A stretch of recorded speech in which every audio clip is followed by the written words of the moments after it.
On the 15th of June, 2025, the Boston Red Sox traded Raffy Devers to the San Francisco Giants. Today, we're going to break down why that trade has killed the 2026 San Francisco Giants and maybe the San Francisco Giants for the foreseeable future. In today's video, we're going to break down one, what have the Giants done since they've got Raffy Devers, and how has Raffy Devers done since being traded to the Giants? Two, we're going to discuss why Raffy Devers is a cancer in the Giants locker room. And three, we're going to discuss the future outlook for the Giants and why the Raffy Devers trade has hindered their future.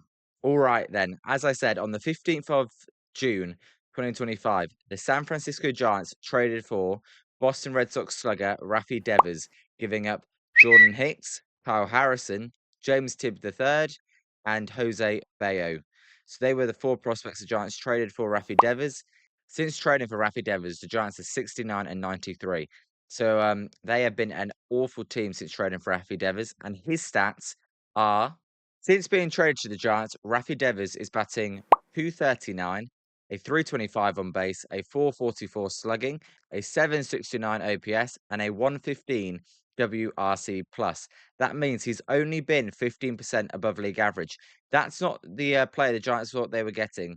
They thought they were getting a big bat that was going to impact their lineup massively. He has been far from that. And his defense has been average at best, and his base running is in the bottom fifth of the league. He has not attempted a stolen base since being traded to the San Francisco Giants.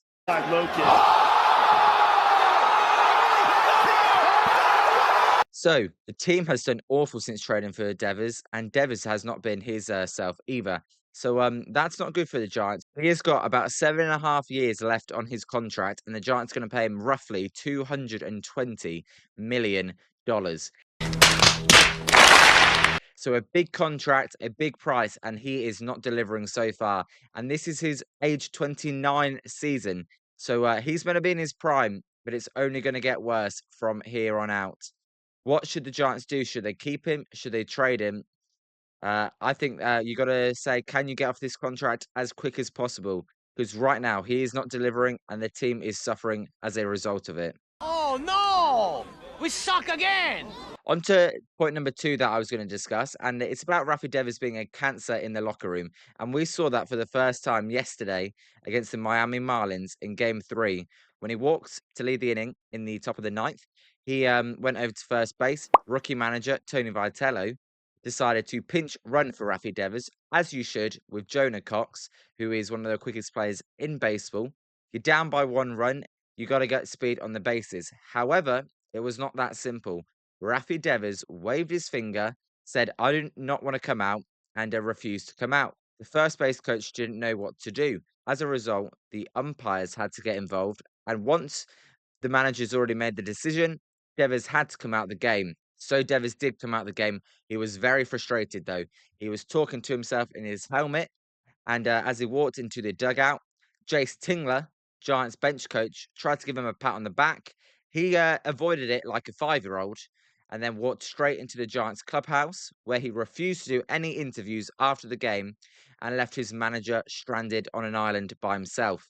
As a result, Webb, when he saw Devers, looked absolutely stunned, like, what the heck are you doing, man? Suzak gave him a stare and thought, oh, I'm not doing that again.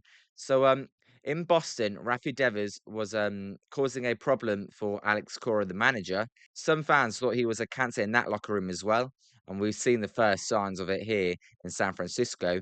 And actually, Alex Cora put out a message himself on X saying,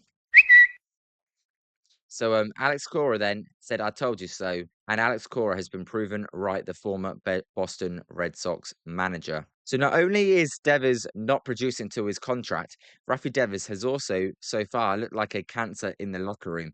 And as a Giants fan, that has got to change. This team is already bad in itself. We can't have players that are bringing other players down. The guy has got to go now. I want him gone. I want him traded immediately. And I think that is the viewpoint most fans share. If you don't, feel free to leave a comment. But I think most fans are at that point already, just 1 year into the Raffy Devers trade. Now, on to the third point we're going to discuss today. Why This trade has killed the Giants now and is going to kill them for the future. And this is the main point I want to discuss today. And it's mainly around Bryce Eldridge, Raffy Devers, his contract, and the money he is making. Firstly, if you didn't check out my last video, feel free to check it out, where I talked about why Bryce Eldridge is the next superstar in baseball. Raffy Devers, since coming to the Giants, he's not going to play third base because Matt Chapman is the third baseman. Raffy Devers has been first base and DH, splitting that with Bryce Eldridge. However, since Devers is the vet and making $220 million, he has spent the majority of the time at first base, taking away from the Giants' young superstar. Now, as a fan of the Giants, I want to see Bryce Eldridge in there at first base every day. I want the Giants to build the team around Bryce Eldridge, not Raffy Devers. But Devers' contract means we are stuck with him unless a team will take the player and the Giants pay down all his contract. Bryce Eldridge is the future of the Giants, not Raffy Devers. We've seen the Giants in 2026 with a healthy Raffy Devers, and they're 15 games under 500 as of the time of recording.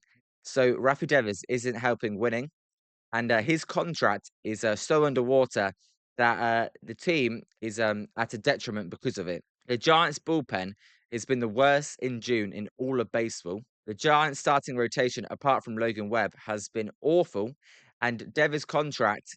He's not performing, and he's taking away the ability for the Giants to go out and spend money on a relief pitcher, spend money on another starting pitcher. So Devers' contract is hindering the Giants massively because right now he is not performing to the levels that we would expect, and the team is suffering as a result. So Raffy Devers has acted like no one has ever said no to him in his life. He's whinging like a baby, acting like a toddler. You idiot! You're honestly an idiot. I don't know what's wrong with you. But your ego is pissing me off. And he is actually acting like he comes before the team. And that is not a player I want on the San Francisco Giants now or in 5 years or ever.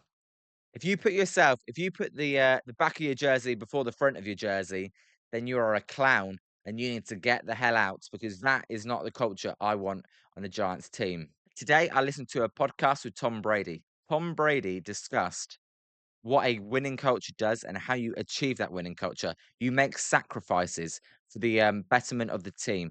Raffy Devers, he's not making any sacrifices. He's not living a healthy lifestyle. So good. So good and tasty. Making sure his body can hold up and actually improve his base running by getting a bit skinnier. No, Rafi Devers, he eats what he wants to eat. He does what he wants to do. He is disrespecting the Giants dugout, the Giants coaches, Giants fans, and the whole Giants organization. So the Rafi Devers trade, as of this point, has been an absolute massive fail. It gets a E from a Giants point of view. The last point I want to touch on is what players they gave away and how they're doing. And I'm sure most of you guys probably know what they're doing. Firstly, Kyle Harrison, now on the Milwaukee Brewers after the Red Sox traded him for Caleb Durbin.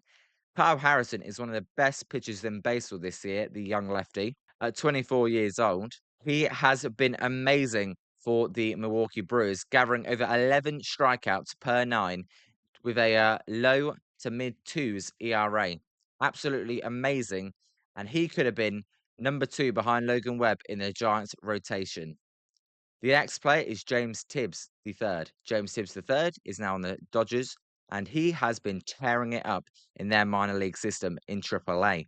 Now the Giants outfield consists of Elliot Ramos when he's back healthy, Jung Hoo Lee, and right now, Casey Schmidt, Drew Gilbert, Jonah Cox, and Harrison Bader. You're telling me they could not have used a 2024 first round pick outfielder that is crushing it in the minors? They definitely could have. Now, Jordan Hicks, that was a salary dump, and that was a good move by Buster Posey. But apart from that, just a terrible trade. And it's only going to get worse, Giants fans. If you think it's bad now, it's going to continue to get worse years after years. So, can the Giants get out of the Devers contract? Can they make a move and save their future? Or are they going to be stuck with this bum, self serving twat that only thinks about himself? And if they do, then the Giants are killed for the present and in the near future. That's all from me today. Thank you for taking the time for watching this video. I hope you liked it. Check out my other videos and check out my live streams. We are live streaming games every day, mostly baseball games, but the odd World Cup game as well. That's all from me. And until next time, goodbye.